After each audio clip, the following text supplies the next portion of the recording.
شارەوانی قادرکەرەم یەکێکە لەو شارەوانیانەی لە سنووری کارکردنی بەڕێوەبەرایەتی گشتی شارەوانیەکانی سلەیمانیە.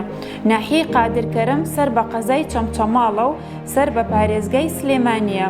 45 کیلۆمەتر لە قەزای چەمچەماڵەوە دوورە و 95 کیلۆمەتر لە پارێزگای سلێمانیەوە دوورە. مێژووی دروستبوونی دەگەڕێتەوە بۆ ساڵی 1886 زاینی.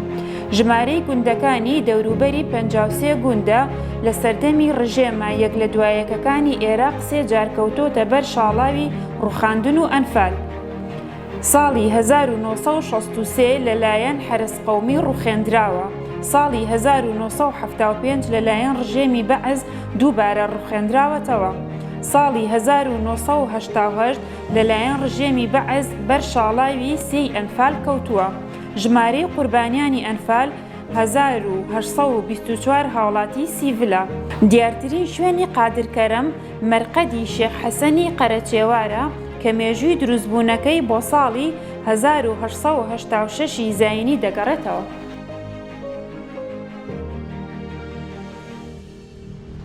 ئێرە ناحەی قادرکەرەمە مادەی 140 یعنی ناوچە دابڕاوەکانە لە ڕووی خزمەتگوزاریەوە لەبەرەوەی کەوتینەتە نێوان حکوومەتی هەرێم و حکوومەتی ناوەند زۆر دوورین لە خزمەتگوزاری. ژمارەی دانیشتوانمان 683 کەسە، وەکو ماڵ 320 ماڵی تایە. ژمارەی گوندەکانمان 53 گوندە.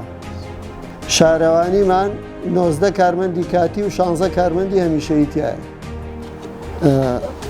لە ڕووی ئامێرەوە 6 ئامێرمان هەیە، بەڵام وەکو ئەوەی کە عاتڵ بێ ئەوێ 6 مانگ 4 مانگ 5 مانگ چاوەڕێکەین هەتا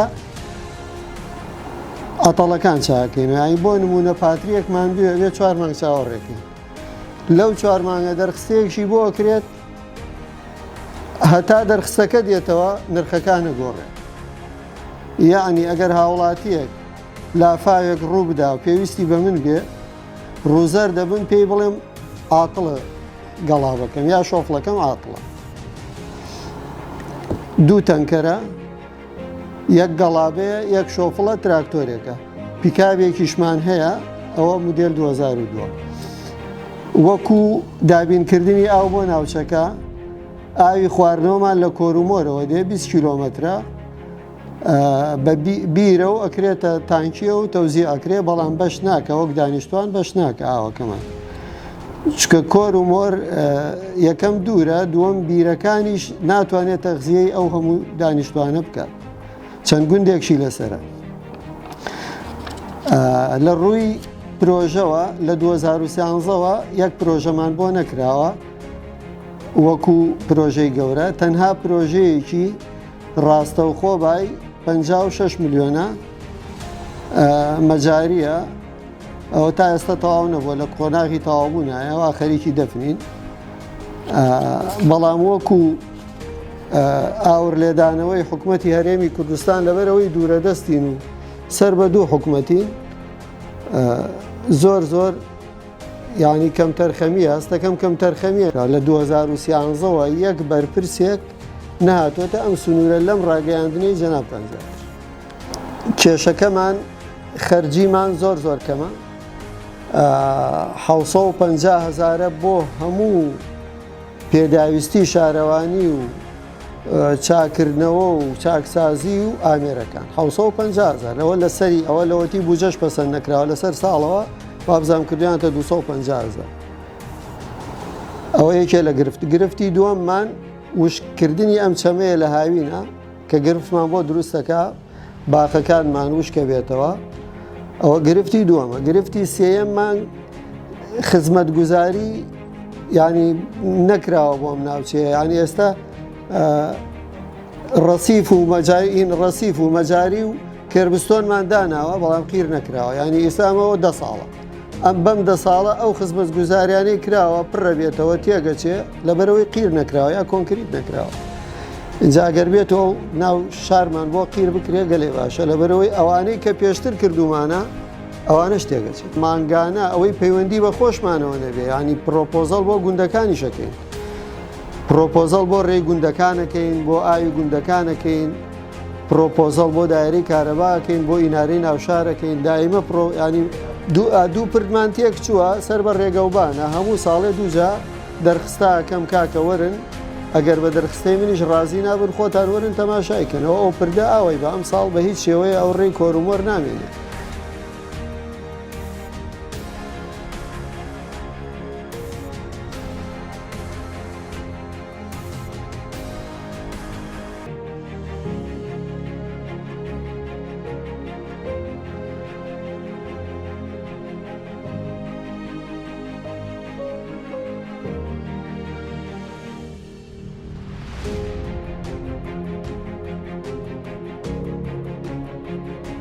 من ئەندازیار عادل ڕەشید ئەحمەد لێپرسای بەشی هونەری لە هەمان کاتە لێپرسای بەشی ڕاگەاندن لە شارەوانی قادرکەرەم ئەوەی لە 2004ەوە شارەوانیمان دەست بەکار بووە لە 2004 تاکو ئێستاکە چەندین پرۆژەمان بۆ کراوە بەڵام بەپێی پێویست نییە بەهۆی دووری ناوچەکە و بەهۆی کێشەی سیاسی و ململانەی ناوچەکە لە بین حکوومەتی ناوەند و هەرێمی کوردستان واتە مادەی 140 بۆیە تاکو ئێستا نەخشەی بنەڕەتیمان نییە لە ڕووی خزمەتگوزاریەوە زۆر بێبەشین کەچی نەوت و غازمان لە سنووری ناحیەی قادرکەرەمەوە دەرەچێت کارەبای هەرێمی کوردستان دابین دەکات بەڵام ئەم ناوچەیە زۆر بێبەش بووە لە خزمەتگوزاری ئەوایە وەکو پترۆدۆلار ساڵانە لەو غاز و نەوتیکەوە لەم سنوورە دەرەچێت بودجێکیان تەرخان بکردایە بۆ ئەوەی ئەم ناوچەی ئاوادان بێتەوە لە ڕووی ئەنفالەوە زۆرترین پشتی شێروان بەرکەوتووە لە ڕووی ئەنفالەوە تاکو ئێستا 3000 ئەم ناوچەیە ئەم ناحەیە ڕووخاوە 63 74 1970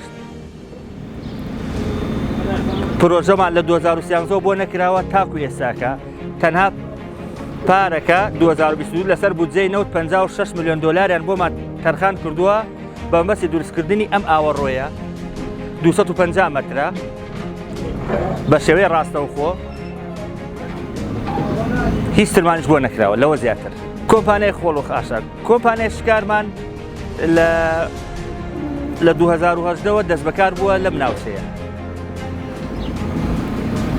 ڕۆژ نە ڕۆژێک خۆڵ و خاشاکانمان فڕێ ئەدەن ڕێگا و بان دیهاتەکان یعنی ئەوان وەکو پێویست یعنی کار ئەکەن بەس وەکو پێویست نییە بۆ نمونە یعنی حاوەیەک ئەستوێ ئەبێ شوێنی پڕ بکرێتەوە ئاویەک ئەدەزرێ ئەبێ شوێنی پڕ بکرێتەوە ئەوان وەکو ئێمە ئەڵێ خەیرانی دارایی کاری لێمان کردووە و ناتوانین هەموو شتێ بکەین ئاودانی دارەکانمان لەسەر ئەوانە ئێمە کێشەی کەم ئاوی لەم ناوچەیە زۆر زۆرە ئەومان نە لەسەر زەوی هەیە نە لە بن زەوی هەیە تا 15 ڕۆژتر لەوانەیە چەمی ڕۆخانە وشکە ناچارین لەیرەوە 4 کیلۆمەتر بڕن بۆ بەنداوەکە 4 کیلۆمەتر بینەوە تەنها لەبەرەوەی تەنکەری ئاو بێنین ئاوی دار و نەمامەکانمان بدەین ئاوی باخچەکانمان بدەین 4 باخچەمان هەیە لە 2004 4 باخچەمان دروست کردووە لە ناو سنووری شارەوانی نزیکەی 3000 دارمان ناشتووە لە ناو سنووری شارەوانی بەڵام ئەمانە پێویستیان بە خزمەتگوزاری هەیە پێویستیان بە ئاودان و خزمەتکردنی بەردەوامی هەیە پرۆژەی ئاوەکەمان ئێمە پرۆژەی ئاوەکەمان لە کۆرمۆرۆ ئاومان بۆ دێت لە کۆرمۆرۆ دوو بیرە ئەکرێتە ناو تەنکیەکەوە لە تەنکیەکەوە 15 کیلۆمەتر دێتە ناو قادرکەرەمەوە بەشی ئەم هەموو ماڵە ناکات بۆیە پێویستە بیر لە سەرچاوێکی کەینەوە ئێمە ئەو بیرە لەوانەیە 5 ساڵتر وشکە 2 ساڵتر وشکە دووەم شت ئێمە ئاوی قادرکەرەم بەهۆی ئەوەی کەوا نەوت و غازی لێیە بە کەڵکی خواردنەوە نایە زۆربەی ئێست و ئێسی تێ حامض کبریتیتی تێ کالسیۆم و مەغنیسیۆم زۆرە نە ئاوەکەمانەیە غەتاسێکەکەی دەناو بیرێکەوە دەرێکی ژەنگی بردووە ئەوەنە تەسیری لە غەتاسەکە کردووە بۆیە ئێمە ئەو بەنداوە کراوە 4 کیلۆمەتر لە قادرکەرەوە دوورە ئەتوانی ئەلێوانەوە ئەو ئاوی خواردنەوە پرۆژەی ئاوەکەمان نەقڵکەینە ئەوێ ئەلێەوە ئاو تەجیز دابین کە بۆ ناو شارەوانی قادرکەم هەم بۆ خواردن هەم بۆ دار و نەمامەکانمان